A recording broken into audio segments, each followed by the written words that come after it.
আজকে আমরা এমন একটা নতুন হেলথ ইন্স্যুরেন্স প্ল্যান নিয়ে কথা বলবো যেটা বাজারে বেশ কিছু বলা যায় সাহসী দাবি নিয়ে এসেছে। প্ল্যানটার নাম Aditya Birla active one NXT. তো চলুন কাটাছেড়া করে দেখা যাক এই দাবিগুলোর পেছনে আসলে কতটা সত্যি লুকিয়ে আছে। ভাবুন তো একবার, একটা পলিসি যা বিনামূল্যে রিনিউ করা যেতে পারে, বা ধরুন আগে থেকে থাকা কোনো অসুখের কভারেজ পাওয়া যাবে একদম প্রথম দিন থেকেই। শুনলে তো অবিশ্বাসী মনে হয়, তাই না? চলুন আমরা এর গভীরে গিয়ে দেখি ব্যাপারটা আসলে কি। আচ্ছা, তাহলে দেখে নেওয়া যাক আমরা কিভাবে এগোব। প্রথমে আমরা দেখব প্ল্যানটার বড় বড় প্রতিশ্রুতিগুলো। তারপর এর স্ট্যান্ডার্ড কভারেজ কি আছে সেটা বুঝব। এরপর আসবে এর সেই গেম চেঞ্জিং সুবিধাগুলো। আর সবশেষে পলিসিটা নিজের মতো করে সাজানোর কি অপশন আছে, সেটার দাম কেমন পড়বে, আর আমাদের ফাইনাল ভার্ডিক্ট কি, সেসব নিয়েও কথা হবে। তো চলুন শুরু করা যাক প্রথম সেকশন দিয়ে। এখানে আমরা সেই দুটো প্রধান দাবি নিয়ে কথা বলবো যেগুলো এই প্ল্যানটাকে বাকিদের থেকে একদম আলাদা করে তুলেছে। দেখুন, এই প্ল্যানটার মার্কেটিং দুটো মূল জিনিসের উপর ফোকাস করছে। এক, এদের একটা ওয়েলনেস প্রোগ্রাম আছে যার মাধ্যমে নাকি রিনিউয়াল প্রিমিয়ামের ১০০% পর্যন্ত ফেরত পাওয়া সম্ভব। আর দুই, কিছু ক্রনিক বা পুরনো রোগের জন্য কোনো ওয়েটিং পিরিয়ডই থাকবে না, মানে সঙ্গে সঙ্গে কাভারেজ। আমরা এই দুটো ব্যাপারেই বিস্তারিতভাবে দেখব।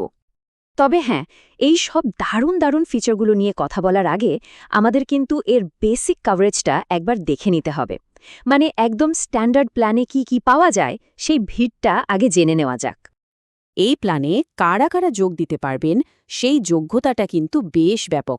মানে ১৮ বছর বয়স থেকে শুরু করে যে কোনো প্রাপ্তবয়স্কই এটা নিতে পারেন, কোনো আপার এজ লিমিট নেই। আর সবচেয়ে ইন্টারেস্টিং ব্যাপার হলো ফ্যামিলি ফ্লোটার পলিসিতে পরিবারের সংজ্ঞার মধ্যে লিভ ইন পার্টনারদেরও রাখা হয়েছে, যেটা কিন্তু ভারতীয় ইন্স্যুরেন্সের দুনিয়ায় এখনও খুব একটা দেখা যায় না। আর একটা ভালো দিক হলো এর স্ট্যান্ডার্ড প্ল্যানেই কিন্তু কভারেজটা বেশ জম্পেশ। যেমন ধরুন, হাসপাতালের রুম ভাড়ার ওপর কোনো লিমিট নেই, বা আইসিইউ চার্জের ওপরও কোনো সাবলিমিট টানা হয়নি। তার মানে এই বড় খরচগুলো নিয়ে আলাদা করে ভাবতে হচ্ছে না। আচ্ছা, বেসিক জিনিসগুলো তো বোঝা গেল। এবার আসা যাক সেই দুটো ফিচারের কথায় যা সত্যিই এই প্ল্যানটাকে একটা অন্য লেভেলে নিয়ে গেছে। একটা হলো হেলথ রিটার্নস আর অন্যটা সুপার রিলোড। শুরুতেই যে বিনামূল্যে রিনিউয়ালের কথা বলেছিলাম, তার পেছনের কারিগরিটা হলো এই হেলথ রিটার্নস। সোজা কথায় এটা এমন একটা সিস্টেম যেখানে স্বাস্থ্যকর জীবনযাপন করলে, মানে অ্যাক্টিভ থাকলে পয়েন্টস জমানো যায়, আর সেই পয়েন্টস দিয়ে পলিসির খরচ মেটানো যায়। তো এই সিস্টেমটা কাজ করে কি করে? দেখুন, মোট 4টে সহজ ধাপ। প্রথমে একটা হেলথ অ্যাসেসমেন্ট করে রিস্ক ক্যাটেগরি ঠিক করা হবে। এরপর প্রতিদিন অ্যাক্টিভ থেকে, যেমন ধরুন 10,000 স্টেপস হেঁটে বা আধ ঘন্টা ওয়ার্কআউট করে পয়েন্ট জমাতে হবে। এই পয়েন্টগুলো মাসিক আর বার্ষিক টার্গেট পূরণ করলে আরও বাড়বে। আর শেষে জমানো পয়েন্টগুলো দিয়ে রিনিউয়ালের সময় ডিসকাউন্ট পাওয়া যাবে বা অন্যান্য চিকিৎসার খরচও মেটানো যাবে।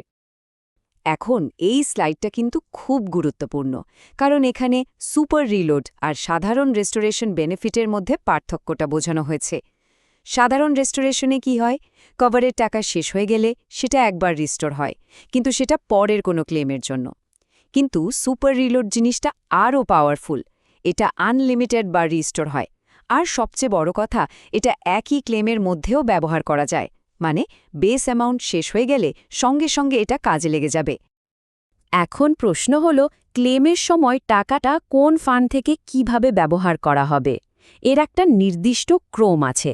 প্রথমে বেস কভার বা সাম ইনশিওর্ড ব্যবহার হবে। তারপর যদি সুপার ক্রেডিট অ্যাড-অন নেওয়া থাকে সেটা কাজে লাগবে। এরপরে আসবে সুপার রিলোডের পালা। আর শেষে যদি ক্যান্সার বুস্টার নেওয়া থাকে তাহলে সেখান থেকে টাকা ব্যবহার হবে। এই প্ল্যানটার আরেকটা বড় আকর্ষণ হল এর কাস্টমাইজেশন অপশন।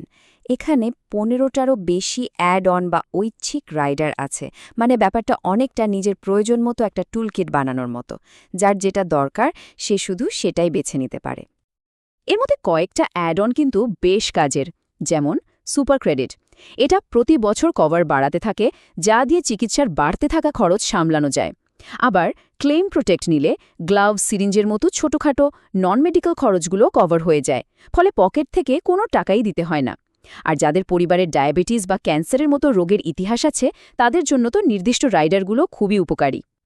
সুতরাং মূল কথাটা হলো এটাই, এটা কোনো বাধা ধরা one size fits all policy নয়, বরং এটা একটা মডিউলার সিস্টেমের মতো ডিজাইন করা হয়েছে, যেখানে একজন গ্রাহক ঠিক ততটুকুই কিনবেন যতটুকু তার প্রয়োজন, আর শুধুমাত্র সেই ফিচারগুলোর জন্যই টাকা দেবেন যা তার কাজে লাগবে। তো এত সব ফিচার আর কাস্টমাইজেশনের পর প্রশ্ন আসেই যে এর দামটা কেমন। চলুন এবার আমরা এর খরচটা দেখি আর আমাদের চূড়ান্ত মতামতটা কি সেটাও জেনে নিই। এখানে একটা উদাহরণ দেওয়া হয়েছে। দিল্লির একটা 4 জনের পরিবারের জন্য বার্ষিক প্রিমিয়াম কেমন হতে পারে তার একটা স্যাম্পল। টেবিলটা লক্ষ্য করলে দেখবেন বেস প্রিমিয়ামের সাথে যখন দুটো খুব কাজের অ্যাড অন সুপার ক্রেডিট আর ক্লেম প্রোটেক্ট জোড়া হচ্ছে, তখন প্রিমিয়ামটা কতটা বাড়ছে। এতে খরচের একটা পরিষ্কার ধারণা পাওয়া যায়। হ্যাঁ, হেলথ রিটার্নসের মাধ্যমে 100% প্রিমিয়াম ফেরত পাওয়ার যে কথাটা বলা হচ্ছে, সেটা কিন্তু থিওরিটিক্যালি সম্ভব, কিন্তু বাস্তবে এটা করা বেশ কঠিন। কারণ এর জন্য পরিবারের প্রত্যেক সদস্যকে সারা বছর ধরে নিয়মিতভাবে অ্যাক্টিভ থাকতে হবে, যা সত্যি বলতে একটা বড় চ্যালেঞ্জ। সবকিছু বিচার করে আমাদের চূড়ান্ত রায় হল, এ প্ল্যানের আসল শক্তি কিন্তু এর কোনো একটা বিশেষ ফিচার নয়। এর আসল শক্তি হলো এর চরম নমনীয়তা বা ফ্লেক্সিবিলিটি। মানে এই প্ল্যানটা দিয়ে যেমন একটা খুব কম খরচের বেসিক পলিসি বানানো যায়, তেমনি আবার অনেক ফিচার যোগ করে একটা অত্যন্ত ব্যাপক কভারেজের পলিসিও তৈরি করা সম্ভব। আর এটাই আমাদের একটা চূড়ান্ত প্রশ্নের সামনে দাঁড় করিয়ে দেয়।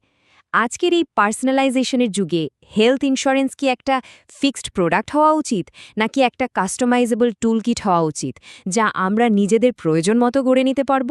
ভাবার বিষয়, তাই না?